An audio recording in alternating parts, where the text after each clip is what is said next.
Kristu inkosi. Ngibingelele kubaba, omama, abasha uSunday School egameni lenkosi yethu Jesu.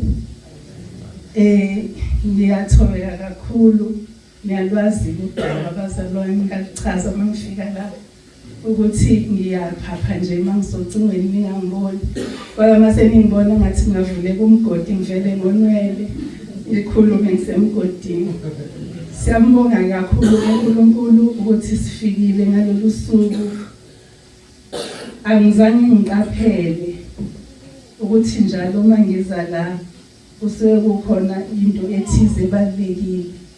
Kodwa-ke kuwumusa kaNkulunkulu nokuthi sitholile ithuba lokuthi sifike.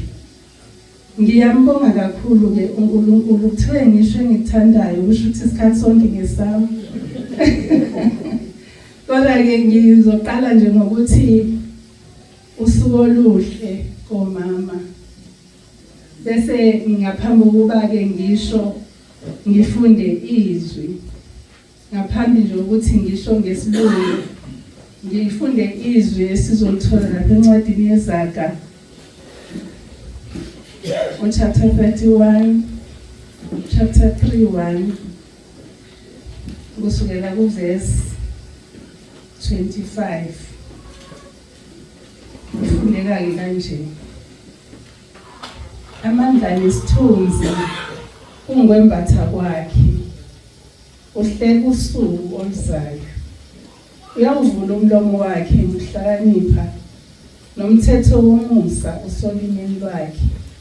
Uyaqaphela okwenziwayo endlini yakhe. Akadli isinkwa sokuvila. Bese ngiyathanda futhi ukufunda noma-ke ukucaphuna ngale mahubo 1. Amahubo ku-chapter 1 la kukhulunywa khona ngokuthi simele sihambe kanjani. Ukuthi thina njengomama asime enhlanganweni yabaxolodayo. Thina njengomama siyaqaphela nje nokuphuma olimini lwethu, siyaqaphela sibhekisisa ngisho nabangani. Sibheke ngisho nezinto esikhuluma nabantwana bethu siqaphele. Ngibuka lezi ingane ebezimila ukuthi zincane kangakanani. Lokho ezikushoyo azikwazi ukufunda kodwa zikuzwile kuthisha. Cabanga-ke okushoyo ekhaya okungena kule ngane. Singomama igama nje lithi mama lilodwa lisho into enkulu, lisho imfudumalo, lisho ukunakekela, lisho ukufundisa, lisho ukuphatha kahle ekhaya, comfort. Lisho izinto eziningi. Ingakho-ke ngizosho ngesizulu ngithi usuku oluhle komama. Bese ngithi komama siphiwe umsebenzi omkhulu wokunakekela. Ukunakekela-ke kunzima. Ngike ngasebenza eminyakeni yezempilo. Uma ngabe umuntu egula ngikhumbula ukuthi ngisamncane ngisafika ngisafunda ngafakwa ewodini yamadoda ayegula ayene-TB. Uma ngifake kuleyo wodi kwakunobaba othi noma ungena ekuseni umbingelele angavumi. Uqhubeke naye usuku lo ngixoxisa. Ngangifunda esibhedleleni sasikade siyimissionary qala. So kwakubalekile ukukholwa nje kwakuyinto nje ewumgogodla. Ufika umbingelele ubaba ayithulele nje. Umphe amaphilisi athule nje ubaba kwesinye isikhathi angafuni nokwaphuza. Umnikeze ukudla angafuni nokudla. Kube yinkinga nje. Bese kuthi ngelinye ilanga avele lo baba ishintsha impilo. Mayishintsha impilo akafuni ukukhulunywe naye, akafuni ukukhulunyiswa. Uma weza nje neBhayibheli ngoba phela sasiphoqekile noma sasingakholwa. Sasiphoqekile ukuthi asifundele abantu abagula iBhayibheli. Noma ungeza neBhayibheli uzolishaya nje liwe lapha. Bese kuthi ngelinye ilanga-ke ebusuku baba alwe olwa nokufa. Kufanele ukuthi umfake i-oxygen, khipha iphose lapha afuna ukuyiphefumulela kanti akusaphefumuleli. Aze eyahle embhedeni awe phansi nomcoshe impembe awe ulwa nokufa uthi angiyibona indlela. Igama nje ayelikhulume engalikhulumi nawe elimemeza nje angiyibona indlela. Indlela ke bazalwane ivalwa izinto eziningi njengoba sengishilo ulimi luyayivala indlela yakho. Ulimi nje into eyishilo ungakenzi. Uthi ke uJesu ezwini lakhe akubulali okudlayo kodwa okukhiphayo ngoba kusuka enhlizweni. Kusho ukuthi lokho okukhiphayo kuphuma lokho okujulile kuwena, kuphuma uqobo lwakho, kuphuma wena uqobo. So ke bazalwane angithandi ukaJesu mama kuphela. Ngiyacela ukuthi ngiye nasendlini yamandla ngapha kobaba. Ngisho ngithi sinikeze umsebenzi ukuthi sibe ngabasizi beni, sivumeleni sisize. Kwesinye isikhathi uthuthu uyasiza uyinyathele emsileni baba bese kuyonakala bese gcine ingasaba mnandi ekhaya. So sinikeleni baba, baba basinike ilungelo. Uke wathi ubaba umpostoli sixoxa nje sihambe endleleni wathi umuntu wesilisa akanakho nje ukuthanda inhloko, uthando njalo lokho. Yikho uthola ukuthi uthanda lapho, uthanda lapho, uthanda ngoba uthandwa lokho kanti lo uyena owayenikeziwe ukuthi athande. Thina sinikezwanga ukuthanda, sathathi irresponsibility yabo, thina sathanda. Nayibona saphambana thina kwathi wasithobe bona bathandi. Thina sathatha ukuthanda, sathatha nokuthoba, sathatha yonke into. So bona bakhululekile nje bazi ukuthi bayinhloko. Kodwa inhloko ngeke intami ngekho ngithi bazalwane. So ke siyacela kobaba ukuthi nangalo lolu suku nisikhumbuze phela ukuthi niyasithanda. Nisikhumbuze ukuthi sibalekile. Nisikhumbuze nje. Mhlawumbe khona sengikhohliwe ngasakwenzi kahle. Ngikhumbuze nje ukuthi uyazi ukuthi kwakumnandi usangenzela itiye elinje. Uyayibona? Kwakumnandi uyazi ukuthi usangibekela amanzi okugeza kanje. Uyabona ngizokhumbula ngibuyele silungise ukuze abezemva kwethu bafunde ukuyikhona. Siyambonga kakhulu uNkulunkulu ngaleli thuba, siyamkhumbula kakhulu eBhamshela. Angazi ngachaza ngithini.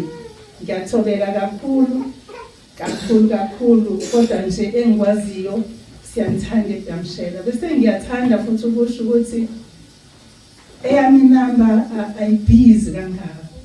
Kodwa ikhona into engiyicelayo. Ngicela uma ungifonela ungavumi izona. Ngicela uma ungifonela akube ukuthi nje mhlawumbe uyaxoxa nami noma mhlawumbe uthi ngicela ungikhulekise noma mhlawumbe ungitshela ukuthi hawu ingane yami phela iphasile. Uyayibona lezo zinto ezinjalo. Kodwa asingafiki endumeni izona ngoba uNkulunkulu uthe mayisinikeza imisebenzi wasinikeza ngokuhlukana kwethu. Angithi so ke kufanele sihloniphe lokho esinikezwe uNkulunkulu. Mina ngumsizi kodwa mina ngumama.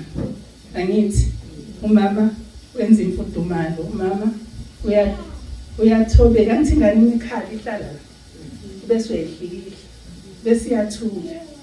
So yileyo nto ke ngumama nje. So angivimbile ukuthi ningifonele.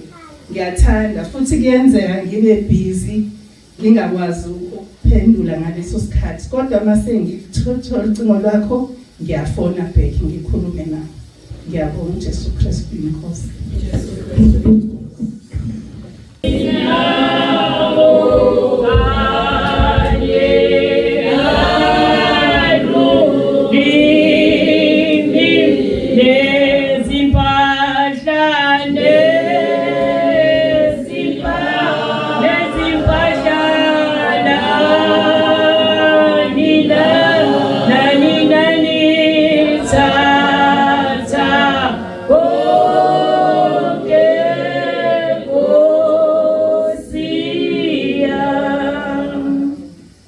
Jesu Kristu inkosi.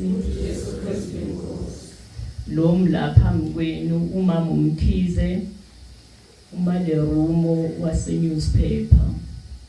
Abanye ke abakwazi ukusibiza isibongo sami kodwa ngiye ngivume noma yini. Khona bathi uLulumba, khona bathi uMeruni, ngiye ngivume ke ngingamphikisi umuntu. Siyambonga kakhulu uNkulunkulu bazalwane ngokusipha abazali bethu abayilolu hlobo abayilona. Siyabonga kakhulu, siyathoba. Ngiyabingelela ubaba umpostoli ubaba Mtsibande, Mama Mtsibande, ngiyabingelela egameni elihle leNkosi yethu uJesu. Bazalwane ngimla phambili ngizobona uMama Mtsibande. Ngithunywe omama, siwomama lesonke mawethu kuusuku lwethu lo mama.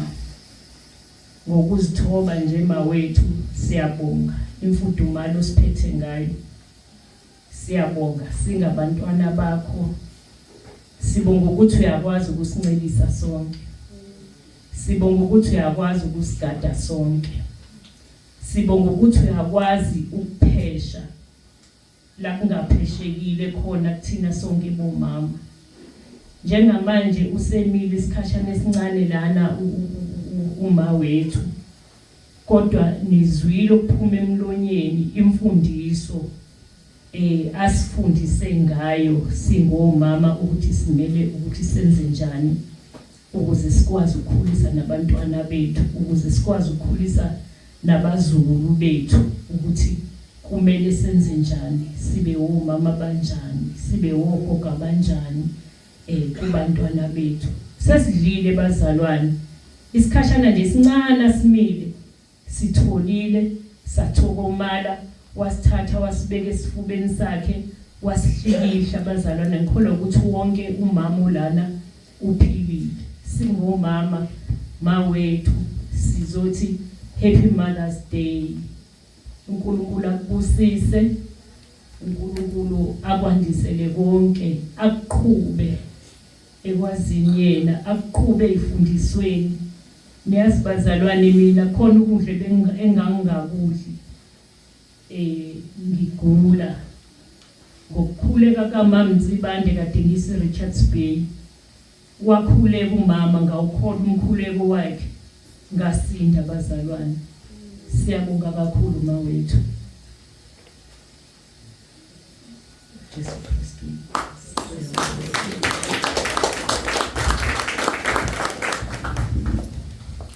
Jesu Kristu inkosi. Sengicela ukuthatha leli thuba ngiphakamisa izandla zidlula ikhanda. Isurprise, manje surprise nje ngokuye emkhumbula iminyaka yami. Siyama surprises aseyababulala abantu abadala. Ngicabangela. Kodwa nje ngiyambonga kakhulu uNkulunkulu sengasangibusisa. uNkulunkulu ke muhle ngoba mayehlisa isibusiso akahlisa isibusiso esifanayo kuye wonke umuntu ngoba yena wazi idingo zethu ngamunye ngamunye. Jesu Kristu inkosi.